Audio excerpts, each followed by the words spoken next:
ಈಗ ಪ್ರಾಫಿಟ್ ಆದರೆ ಎಲ್ಲ ಖುಷಿ ಪಡ್ತಾರೆ, ಆದರೆ ಲಾಸ್ ಆದರೆ ಫಸ್ಟು ಅಕಾಡೆಮಿಗೆ ಬೈಕೊಳ್ಳೋದು. ಯಾಕಂದರೆ ನಾವು ಮಾಡಿರ್ತೀವಿ ತಪ್ಪನ್ನ, ಬಟ್ ಸ್ಟಿಲ್ ನಾವೇನು ಮಾಡ್ತೀವಿ ಅವರಿಗೆ ಬೈತೀವಿ.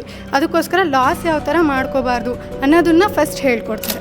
ಆಪ್ಷನಲ್ಲಿ ಹೋಗಿ ಸುಮ್ಮನೆ ದುಡ್ಡು ಕಳ್ಕೊಂಡು ನಾವು ಫಿನಾನ್ಷಿಯಲಿ ಡೌನ್ ಬರೋದಕ್ಕಿಂತ ನಾವು ಏನು ಮಾಡಬೇಕು ಏನು ಮಾಡಬಾರ್ದು ಅಂತ ತಿಳ್ಕೊಂಡ್ವಿ.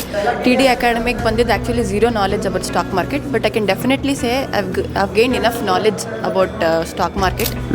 ನನಗೆ ಮೇಯ್ನಾಗಿ ಸ್ಟ್ರಾಟಜೀಸ್ ಬಿಲ್ಡ್ ಮಾಡೋದು ಹೆಂಗೆ, ಹೆಡ್ಜಿಂಗ್ ಮಾಡೋದು ಹೆಂಗೆ ಅನ್ನೋದು 1% ನಾಲೆಡ್ಜ್ ಇರಲಿಲ್ಲ. ಆಮೇಲೆ ಏನೇನು ವೆಬ್ಸೈಟ್ಗಳು ನೋಡಬೇಕು ಅದಕ್ಕೆಲ್ಲ ಅನ್ನೋದು ಗೊತ್ತಿರಲಿಲ್ಲ. ಇಲ್ಲಿ ಬಂದು ಅದನ್ನೆಲ್ಲ ತಿಳ್ಕೊಂಡಿದ್ದೀನಿ. So I feel like I'm learning something new which is not never learned. And ಯೂಟ್ಯೂಬಲ್ಲಿ ನೋಡಿದಾಗ ಕೆಲವೊಂದು ಇನ್ಫಾರ್ಮೇಟಿವ್ ಎಲ್ಲ ಆಫ್ ಆಗಿರುತ್ತೆ, ಫುಲ್ ಆಗಿರಲ್ಲ. ಬಟ್ ಇಲ್ಲಿ TD ಬಂದಾಗ ಇನ್ಫಾರ್ಮೇಷನ್ ತುಂಬ ಬ್ರೀಫಾಗಿ ಹೇಳ್ತಾರೆ ಮತ್ತು ತುಂಬ ಸ್ಟ್ರಾಟಜೀಸ್ ಹೇಳ್ಕೊಡ್ತಾ ಇದ್ದಾರೆ.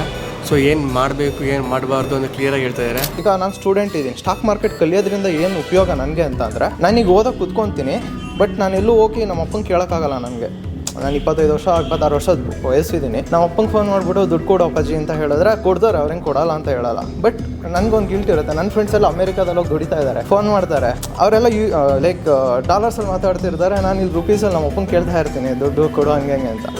ಬಟ್ ನನಗೆ ಇದೊಂದು ವೇ ಇದೆ, ಯಾಕೆಂದರೆ ನನಗೆ ನಾಲೆಡ್ಜ್ ಇದೆ. ಸ್ಟಾಕ್ ಮಾರ್ಕೆಟಲ್ಲಿ ಯಾರು ಬರಬೇಕು, ನಾಲೆಡ್ಜ್ ಇರೋರು ಬರಬೇಕು.